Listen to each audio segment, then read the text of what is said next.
Hi everybody, it's Wild-Billiam. I'm here to do a quick video for Nick's Picks, who has a 1,000 subscriber giveaway called the Vice Versa 1000. Rules for the giveaway: you need to like and comment on his video, which I will put a link to that in the comments. You need to pick a green belt or higher lock, because that contains at least one spool, mushroom, or T-pin. He figures that most pickers sit around greenbelt, and that makes sense because you're more likely to have one of those in there.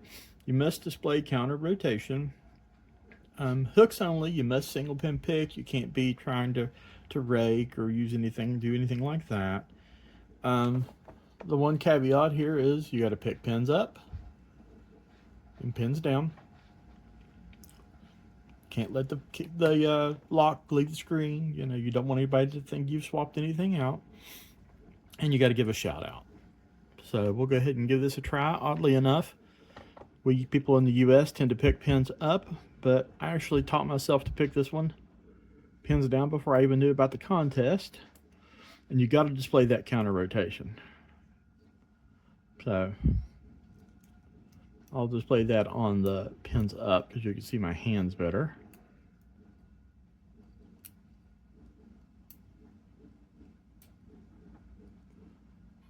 But, I mean, if you're watching my tensioner, which you really can't see, it's bobbing back and forth with counter rotation from this lock. I've not even gutted it, but I can almost guarantee you that there's spools in here. So there's open number one. So let's go for open number two. I'm actually going to flip that tensioner over.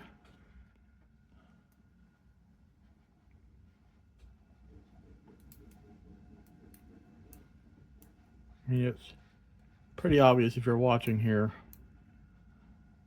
that as I pick the pins, the core does counter rotate. Actually, I have a harder time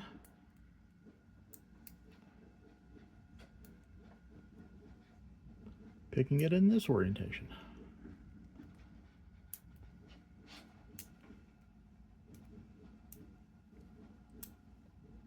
Quite possibly hook selection here.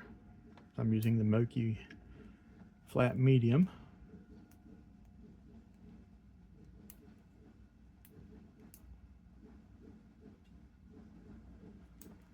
As you can see, it's taking me much longer.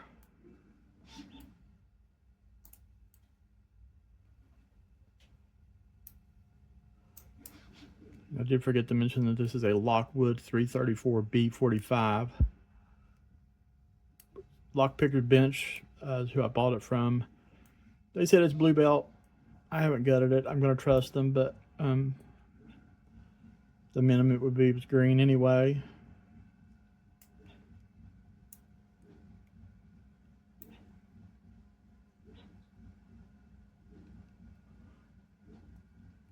This lock does give a lot of counter rotation.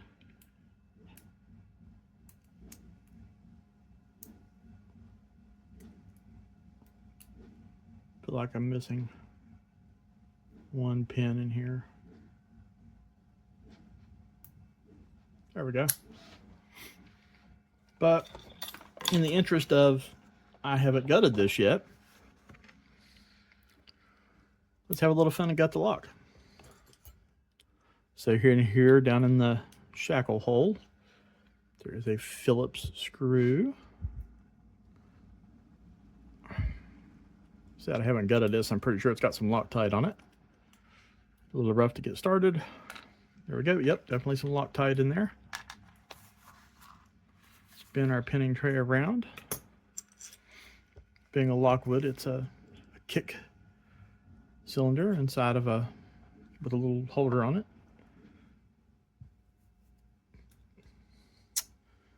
Not sure. Oh yeah. Okay, because this is Loctited in. Convert my little screwdriver here to where I can get a little more torque so I don't strip out the screws.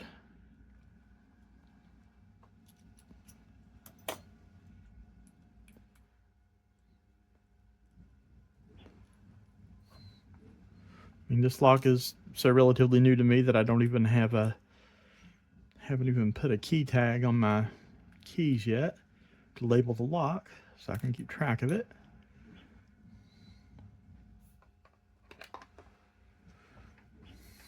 Got a shim right here.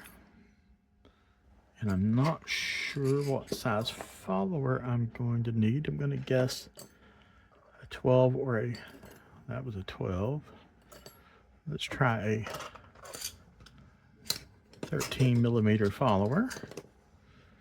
These are the awesome followers in the design of another community member who I'll give my shout out to here, Marson. Put a little spiral on here. It helps you kind of display. By golly, this may need a 14. Let's see. So that spiral will help you let you display the key or the pins as you remove them. So always, especially when you've got this really big split end on the core, use a shim. I don't care what lock you're gutting. I try to always use a shim.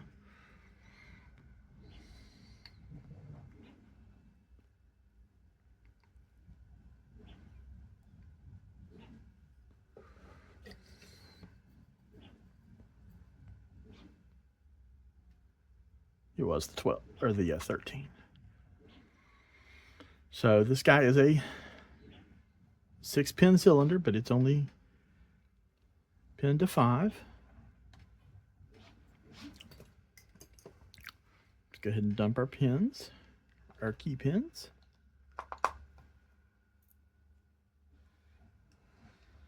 Which I believe the key pins are all standard.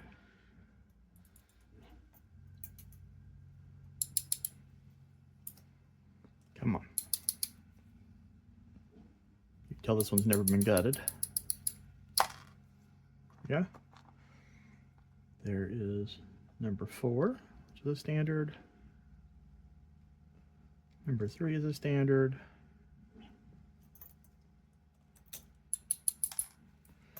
Number 2 is a standard key pin. And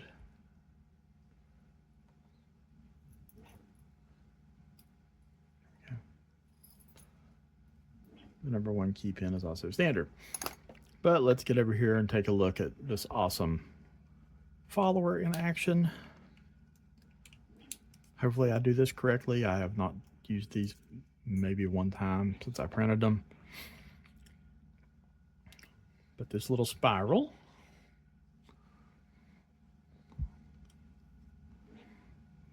get up on here,